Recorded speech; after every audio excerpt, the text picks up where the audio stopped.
Hey guys, Watch Rambler here, and today I am going to discuss a new watch that I picked up, which I really like. Very unique watch. It's an out-of-order Torpidine blue watch. So let me show you what it looks like here. This is on the out-of-order website. You can actually see, if you wanted to go there, you go to outoforderwatches.com. And you can see the different options. They have the black, the orange, the cream, and the blue.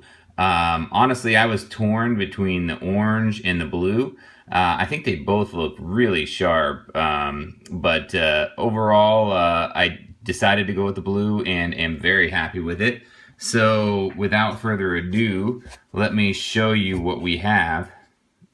Here you can actually see this is the box that it comes in. This is the out of order, damaged in Italy box. It's more of like a giant coffin. I'll zoom back some so you can see it. It's a large wooden box. It's really cool. Let me open it.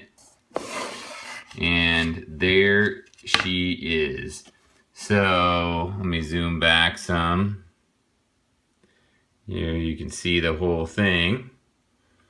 But before we get to this watch, let's discuss what I am wearing. This is my wristwatch check, and I am currently wearing a CT Scuderia. This is the Scrambler watch. It has the stopwatch style pressers and the stopwatch style crown. The idea is to mimic a stopwatch. I love this watch. It has the NATO leather strap. It's like a vintage strap band. Really a lot of fun. I wasn't sure what I thought of it initially, but I've been wearing it around and really enjoying it. Anyway, let's get back to the watch at hand. So this is the out of order watch. Comes in this wooden box with a showcase. You can either, it actually comes, sideways like this in the box, but I just set it like so. It looks like it's been designed to do that, so that way they could set it up as a showcase, or if you had it at your place, you could set it up like this. It also has the out of order, shows damaged in Italy, aka made in Italy, and then they're distributed here in the US. But overall, just some paperwork. And let me put this back in here, and let's look at the watch. So the first thing I noticed was the case. It's really a cool looking case. You can see that it has, so this is stainless steel. It's actually, their patented, or I should say unique aging process. It's an exclusive aging process. It doesn't say patented, so, but either way, it is a very unique process. So you can see that they had their original stainless steel, which now kind of gives it more of a steampunk vibe once you see that they've actually treated this stainless steel. Now, the unique part of the process is that each one of these watches is going to have a subtle difference from the other. They're not all going to be exactly the same. So this watch is truly a unique timepiece. It's probably very similar, but nonetheless, it's still unique. Stainless steel, 42 millimeters for the case. It does have a re-hot ring with the tachometer. That's the blue, if you can see that. If you got a different color, let's say you got the orange, this re-hot ring would actually be orange instead of blue, or cream or black, depending on whatever color you decided to go with. I really like the color of blue that they used. I'm a blue guy. I've got a lot of blue in my watches, and I'll continue to buy blue watches, but I do like other colors as well, so that's why I was torn between the orange.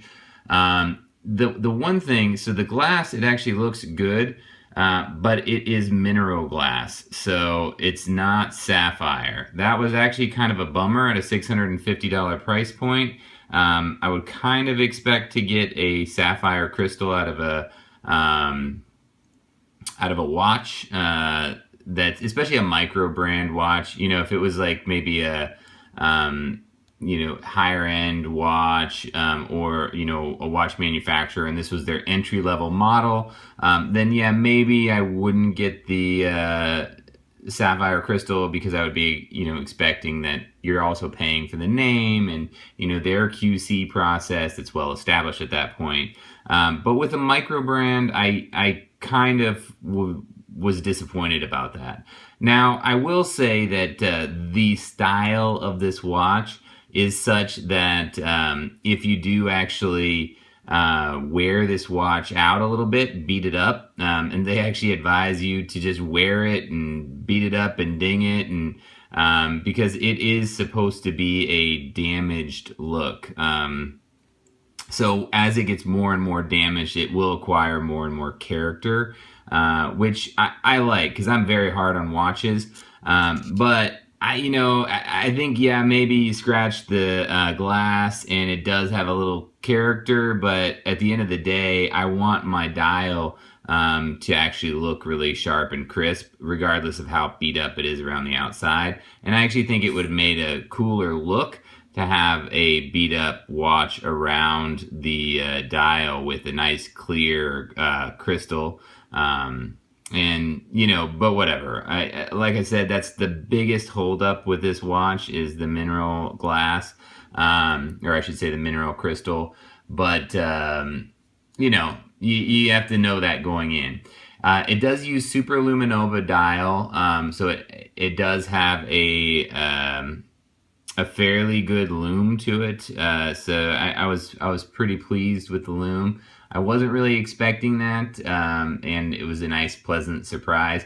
It has a matte insert that's applied on the inside, so it gives a nice contrast between the actual hour markers and the stuck-on out-of-order logo, which is all a nice touch. So you can see the case back here. It is water resistant to 10 atmospheres or 100 meters, which is pretty good. Basically, I'm not going to go swimming with this watch, but if I get it wet, I'm not going to worry about it.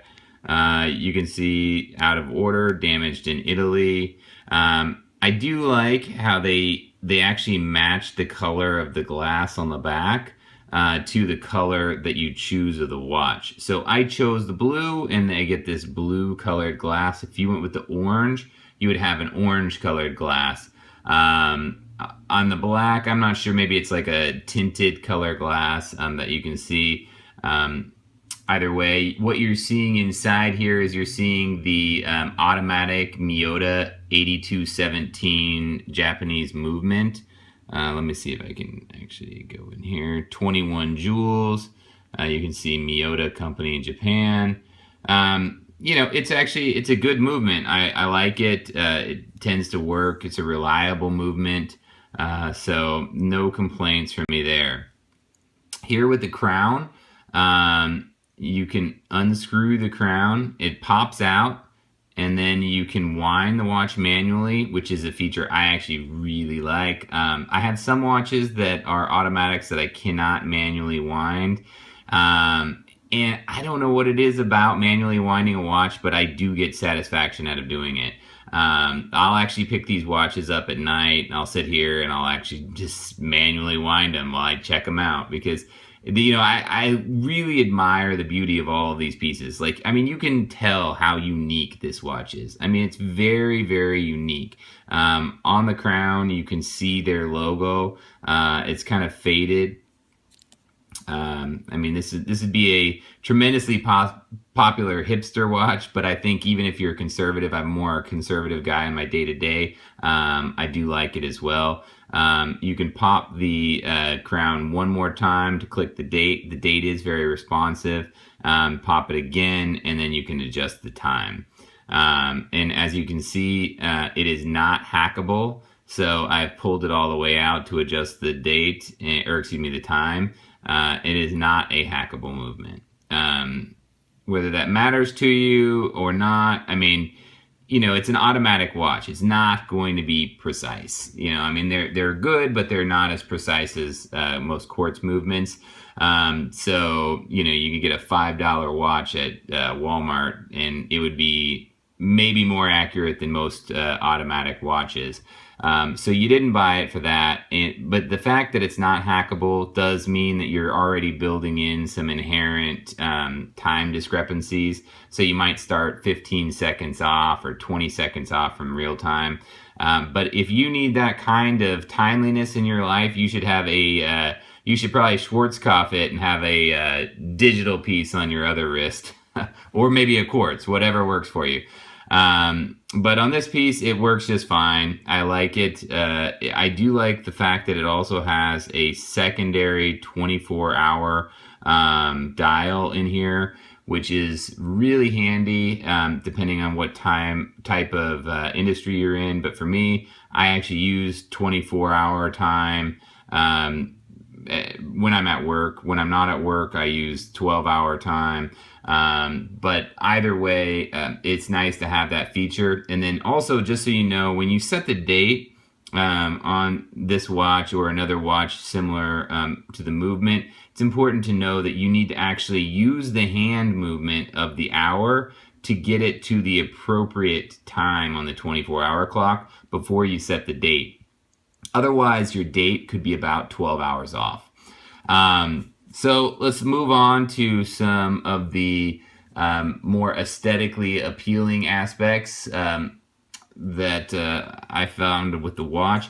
Now, this leather, it's a nice blue leather. I love the leather. I mean, it is nice. This does not feel like standard genuine leather to me. It feels like a higher quality leather. It's thick. It's got a good feel to it. So when it's on, you're wearing it, feels very nice. You can see that it has the company's logo here. And then made in Italy. Obviously, you can actually see the lug size as well here. So the strap is 20 millimeters. We can actually do a standard lug measurement here for you guys.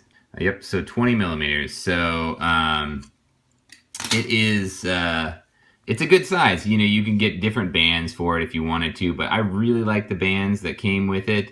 I like the white string here. It's a nice touch. And then the other thing that I like is this first and second collar stay for the strap. They're anchored, so there's actually a string that's tied underneath to give them the stitching so that they aren't sliding all the way up on the watch. Like when I put on my watch band, which I'll actually put it on right now so that you guys can see it. But when I do put on the band, I don't like it when I have to fish for those strap stays. So that way, they stay in place. They're easy to get on, and they're easy to slide the remaining band loop through it. Anyway, here I'm putting it on. I am a size 7-inch wrist. So that puts me in about the second hole on this band to give you a reference. Let's actually see. So if you're looking at this and you wanted to kind of get a sense for about how much additional you would have, you have about 33 additional millimeters or 3.3 centimeters of additional space there. So, an inch is about 2.54 centimeters, so you've got a little bit over an inch. So if you have an 8 to an 8.5 wrist, this band would probably fit you all right.